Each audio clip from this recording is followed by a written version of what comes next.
One, two, three, funky.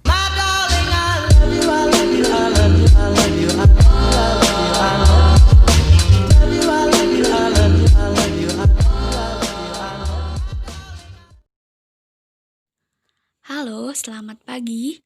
Assalamualaikum warahmatullahi wabarakatuh. Apa kabar anak-anak? Semoga kalian selalu dalam lindungan Allah Subhanahu wa taala. Selamat datang kembali di kelas Bahasa Indonesia kelas 7 bersama Ibu Ika Piriska Sari Lutfiah. Sekarang kita memasuki semester 2. Ibu harap pada semester ini kalian lebih giat lagi membaca, mencari tahu sendiri materi, belajar, mengerjakan, dan mengumpulkan tugasnya. Materi yang akan dibahas pada pertemuan ini adalah mengenai puisi rakyat. Sebelum itu, jangan lupa subscribe, like, tulis nama lengkap, kelas, dan keterangan hadir di kolom komentar untuk menandai bahwa kalian hadir dalam mata pelajaran Bahasa Indonesia kali ini.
puisi rakyat yang bernama syair. Berbicara mengenai puisi rakyat, jenis puisi ini merupakan warisan budaya bangsa, kesusastraan lama yang sudah terbentuk dan memiliki nilai-nilai kehidupan. Biasanya terdiri atas beberapa deret kalimat. Ada yang berdasarkan mantra, struktur, panjang pendek suku kata, lemah tekanan suara, atau hanya berdasarkan irama serta isi. Adapun ciri-cirinya adalah puisi rakyat tidak dikenal siapa nama pengarangnya karena merupakan hasil turun-temurun, penyampaiannya lewat mulut ke mulut, jadi disebut dengan sastra lisan dan terikat aturan-aturan. Misal, jumlah kata dalam satu barisnya sudah ditentukan, jumlah baris dalam satu baitnya, persajakannya harus apa, banyaknya suku kata tiap baris harus ada berapa, iramanya harus bagaimana, dan lain-lain. Sama halnya dengan karya sastra lain, dalam bahasa Indonesia, puisi rakyat juga memiliki beberapa jenis. Di antaranya ada pantun, gurindam, syair, mantra, sloka, karmina, dan talibun. Namun, jenis yang akan dibahas pada awal semester 2 ini hanya ada 3, yaitu pantun, gurindam, dan syair. Yang pertama yaitu pantun. Ibu rasa kalian tidak asing dengan jenis puisi lama ini karena sudah banyak digunakan di masyarakat, bahkan di acara-acara televisi. Pantun adalah sebuah puisi Melayu yang populer, mengakar, dan membudaya di masyarakat Indonesia. Dalam beberapa daerah, pantun dikenal dengan banyak nama. Misal, di daerah Tagalog, pantun dikenal dengan tonton. Lalu, dalam bahasa Jawa, pantun dikenal dengan sebutan tuntun, dan yang lainnya. Meski dikenal dengan banyak nama, tapi memiliki arti kurang lebih sama, yaitu suatu ucapan yang teratur, arahan yang mendidik, bentuk kesantunan, juga memiliki fungsi yang sama, yaitu untuk mendidik sambil menghibur. Ciri-ciri pantun adalah yang pertama, tiap bait terdiri atas 4 baris atau larik. Bait adalah satu kesatuan dalam puisi yang terdiri atas beberapa baris. Lalu, ciri yang kedua adalah tiap baris terdiri atas 8 sampai dengan 12 suku kata. Suku kata adalah struktur yang terdiri dari satu atau urutan satuan bunyi yang merupakan bagian terpenting dalam suatu kata.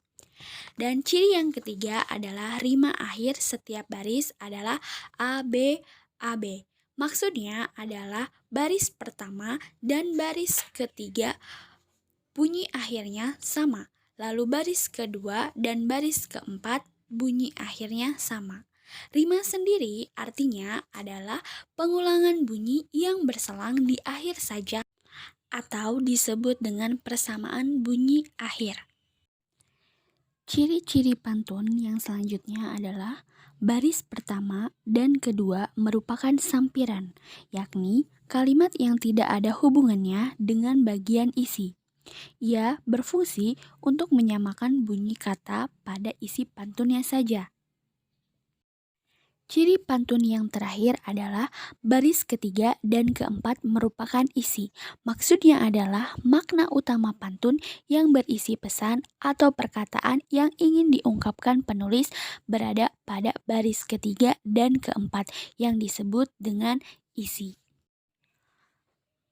Mari kita lihat contoh pantun berikut. Air surut memungut bayam, sayur diisi ke dalam kantung. Jangan diikuti tabiat ayam, bertelur sebiji, riuh sekampung.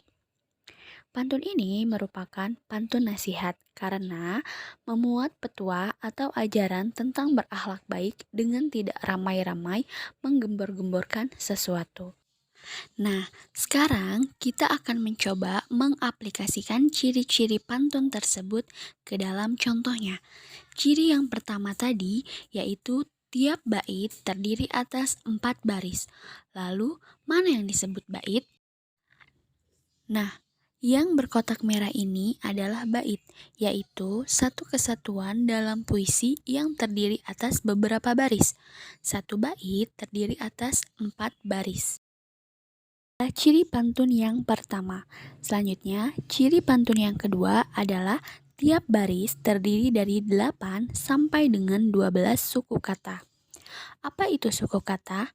Suku kata adalah pemenggalan kata berdasarkan ucapan. Mari kita hitung suku kata yang ada pada pantun yang tadi. A1, IR2, SU3, RUT4, M5, MU6, NGOT7, BA8, dan YAM9. Berarti pada baris pertama ada 9 suku kata. Dalam ciri pantun, ciri katanya harus terdiri atas 8 sampai dengan 12 suku kata. Nah, pantun ini baris pertamanya telah memenuhi ciri dari sebuah pantun. Untuk baris selanjutnya bisa kalian hitung sendiri. Ciri selanjutnya, rima akhir setiap baris adalah A, B, A, B. Maksudnya, baris pertama dan baris ketiga rima akhirnya harus sama. Begitupun dengan baris kedua dan baris keempat. Rima akhirnya harus sama. Kita lihat contohnya. Air surut memungut bayam, sayur diisi ke dalam kantung. Jangan diikuti tabiat ayam, bertelur sebiji, riuh sekampung. Air surut memungut bayam pada baris pertama, rima akhirnya adalah M. Sedangkan sayur diisi ke dalam kantung, rima akhirnya adalah G. Lalu, jangan diikuti tabiat ayam, rima akhirnya adalah M. Dan bertelur sebiji, riuh sekampung, rima akhirnya adalah G. Rima akhir baris pertama sama dengan rima akhir baris ketiga. Rima akhir baris kedua sama dengan rima akhir baris keempat. Nah, itulah yang dimaksud dengan rima akhir setiap baris adalah A, B, A, B. Ciri selanjutnya yaitu baris pertama dan kedua merupakan sampiran, sedangkan baris ketiga dan keempat merupakan isi. Sampiran merupakan kalimat yang tidak ada hubungannya dengan bagian isi. Ia hanya berfungsi untuk menyamakan bunyi kata pada isi pantun saja. Sedangkan isi merupakan makna utama pantun yang berisi pesan atau perkataan yang ingin diungkapkan penulis. Jenis puisi rakyat yang kedua yaitu gurindam. Gurindam adalah sebuah puisi lama yang berasal dari negeri India. Istilah gurindam sendiri berasal dari bahasa India, yaitu kirindam, berarti mula-mula atau perumpamaan. Gurindam syarat akan nilai agama dan moral, serta bagi orang yang terdahulu sangat penting sehingga dijadikan norma dalam kehidupan sehari-hari. Ciri-ciri gurindam diantaranya, yang pertama, terdiri atas 2 baris dalam 1 bait. Lalu, tiap baris memiliki jumlah kata sekitar 10 sampai dengan 14 kata. Yang ketiga, tiap baris memiliki rima sama atau bersajak AA, BB, CC, dan seterusnya. Gurindam juga merupakan satu kesatuan yang utuh. Ciri yang kelima, baris pertama berisi soal, masalah, atau perjanjian. Baris kedua berisi jawaban akibat dari masalah atau perjanjian pada baris pertama. Isi gurindam biasanya berupa nasihat, filosofi hidup, atau kata-kata mutiara. Nah, berikut merupakan beberapa contoh dari gurindam. Contoh yang pertama, jika hendak mengenal orang berbangsa, lihat kepada budi dan bahasa. Kalau tadi pantun, 1 baitnya terdiri dari 4 baris, sedangkan untuk gurindam 1 baitnya terdiri dari 2 baris. Memiliki rima yang sama atau bersajak AA, BB, CC, dan seterusnya. Artinya, jika rima akhir dari baris pertama adalah A, maka baris kedua pun harus A. Contoh lainnya yaitu cahari olehmu akan guru, yang boleh tahukan tiap seteru. Nah, di sini pada baris pertama rima akhirnya adalah U, maka baris kedua pun rima akhirnya harus U. Untuk contoh selanjutnya, silakan kalian pelajari sendiri. Sekian pengertian serta ciri-ciri dari puisi rakyat yang berupa gurindam. Jenis puisi rakyat yang ketiga yaitu syair. Syair berasal dari Persia dan dibawa masuk ke Nusantara bersama dengan masuknya Islam ke Indonesia. Kata atau istilah syair berasal dari bahasa Arab, yaitu syair atau syu'ur yang artinya perasaan yang menyadari. Kemudian kata syu'ur berkembang menjadi syi'ru yang artinya puisi dalam pengetahuan umum. Penyair yang berperan besar dalam membentuk syair khas Melayu adalah Hamzah Fansuri dengan karyanya antara lain Syair Perahu, Syair Burung Pingai, Syair Dagang, dan Syair Sidang Fakir. Ciri-ciri syair antara lain tiap bait terdiri dari 4 baris. Tiap baris terdiri dari 8 sampai dengan 14 suku kata. Bersajak A, A, A, A. Semua baris merupakan isi. Bahasa yang digunakan biasanya berupa kiasan. Kata kiasan adalah kata-kata yang sangat tidak formal, bukan dalam arti kata yang sebenarnya. Kata kiasan biasanya dipakai untuk memberi rasa keindahan dan penekanan pada pentingnya hal yang disampaikan. Silakan kalian perhatikan contoh syair berikut yang berjudul Syair Perahu karya Hamzah Fansuri. Syair yang pertama, inilah gerangan suatu madah, mengarangkan syair terlalu indah, membetuli jalan tempat berpindah, di sanalah itikat diperbetuli sudah. Sama halnya seperti pantun, tiap bait syair terdiri dari 4 baris. Setiap baris terdiri dari 8 sampai dengan 14 suku kata. Bersajak A, A, A, A, artinya jika baris pertama bersajak H, maka baris berikutnya, baris kedua, ketiga, dan keempat harus bersajak H pula. Mari kita baca contoh syair bait kedua. Wahai muda, kenali dirimu. Ialah perahu tamsil tubuhmu. Tiadalah berapa lama hidupmu, ke akhirat jua kekal hidupmu. Baris pertama pada syair tersebut bersajak U, lalu diikuti dengan baris kedua, ketiga, dan keempat yang juga bersajak U. Nah, itulah pengertian dan ciri-ciri puisi rakyat berupa pantun, gurindam, dan syair. Sekian pembahasan hari ini. Semoga materi yang Ibu sampaikan dapat dengan mudah kalian pahami. Tetap semangat belajar dan jaga kesehatan. Wassalamualaikum warahmatullahi wabarakatuh.